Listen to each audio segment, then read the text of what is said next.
Hey, so I've seen a post going around about design work for free on application processes. You know, there's a company you want to work for, you're at the final stage, and they set a design task. And the posts that I've seen, the points absolutely fair enough. Like I completely agree. I think some of the language that's used though is quite inflammatory. And the reason that I made this video is because um, I wanted to just express like my view and my opinion on all of this, okay, as someone that's been a creative recruiter in the industry for 10 years. But first, I think it's useful that I apply a bit of context to who I am and my background. So I'm from a working class background. I wanted to study design, but I studied photography because my parents made, because they said it's more of a trade. And when I was at uni, I worked, 5 evenings a week. And then when I wasn't at uni and the holidays, I worked 54 hours stacking shelves in Tesco's, then I worked as a care worker my final year of uni. So I get it. Like, the reason I'm telling you this about me is I know what it's like when you don't come from money and you're financially supporting yourself, putting yourself through uni, and you can't afford to work for free, right? So I finished my degree and I fell into creative recruitment. So also from my own experience with running Nikki Lal Creative, I've been here in the industry throughout the whole of lockdown. And I want to share something with you guys. This year, on and off, I've been doing a bit of support work. So I'll support adults with disabilities. And although I was running industry leaders, again, for free, but something that I wanted to do in the industry. And then also I did the care work, because any money that I did make, I put back into all my marketing, and I created the podcast and paid a couple of freelancers. There is a reason I'm sharing this with you, okay? Because I want everyone to remember, and I know you know this already, but the market is tough, and not a lot of companies out there necessarily have the budget to go paying everyone for producing design task work. Now, bear with me because I want to talk through this. I do have one argument though, which is if they're hiring, then they should be able to afford to maybe pay you to do a design task. I'm really glad that this subject is being discussed, because I'm always open as a recruiter and as an advocate in the industry, like, how can I support the industry more? And this post has made me realise that actually it is a fair point.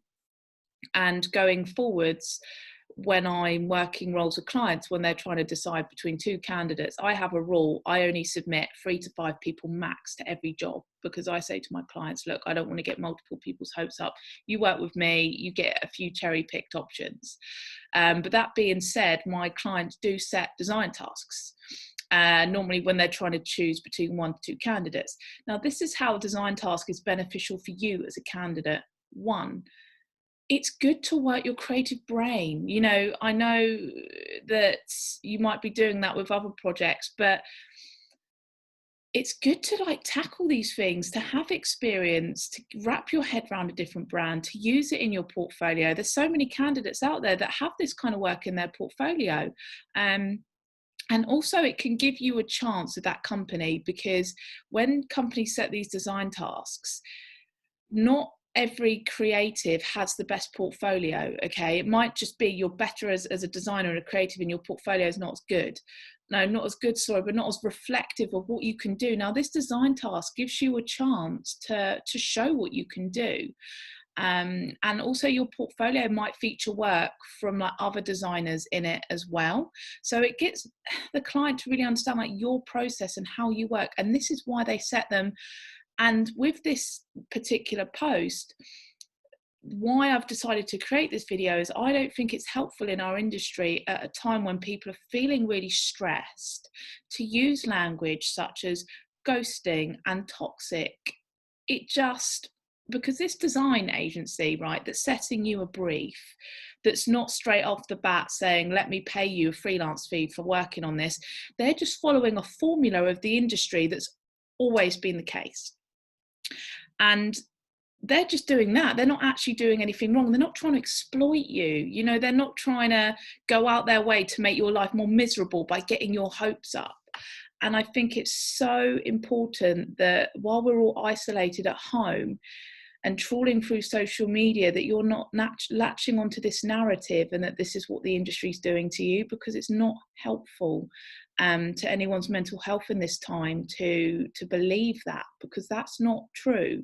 There aren't companies out there that are you know, trying to do that, and you need to know that, okay?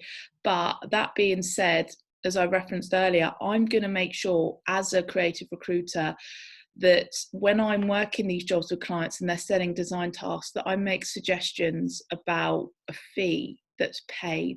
Okay, I'm going to do my best to suggest that, to see what they can do about that, because I only work with companies that really care about, you know, adding to the industry anyway, that normally have a set of morals and ethics. But yeah, so my answer when people come to me and say, should I do design work for free on a design task? I say yes. Okay. But there's a few things you need to clarify. One, it'd be good to know, are you up against like 50, 60, 70 people? If a company's setting you a design task as the first stage of your application, no, that's not a good company. That's not cool. You know, why are you getting people to set design tasks before you even interviewed them? And then if you're invited in for an interview and you're at the final stage and they set a design task, that's not a negative. I wouldn't say no. I would say grab every opportunity you can. That's life. That's how you grow as a creative and as an individual. And, you know, I was running industry leaders for free. Like every leader was taking part for free. And yes, they've already made it, but they started somewhere like you. And they're not all from wealthy backgrounds and families that can pay for everything. Like, we don't know everyone's story. Now, the system of our industry, it is unfair. I'm actually delivering a TED talk at the moment all about privilege in our industry. And that's going to be coming out in a couple of months. And that's me discussing that. So yes, there is privilege. It is unfair. But there's a lot of us out there that are trying to readdress that. And I think getting really angry at companies for setting design tasks in the way that they've always done isn't helpful. I think we need to be level-headed and measured and make suggestions as an industry that they pay a token fee of maybe, you know, 50 quid, maybe a bit more if they can, okay, as something that we suggest. But in life, just take it as a chance to develop and grow and try something new. That's my answer on this. Okay, I hope you found it helpful. I'm sorry that the market is so rubbish out there at the moment and there's not as many opportunities, and my heart goes out to grads and juniors and people looking for work, which is why I'm running free webinars, a free CV and portfolio webinar this week and a free guide to setting yourself up as a freelancer this week. Okay, and I want as many of you to join it as possible and to get as much out of these sessions because they've been created for you. Take care of yourselves, everyone, and good luck.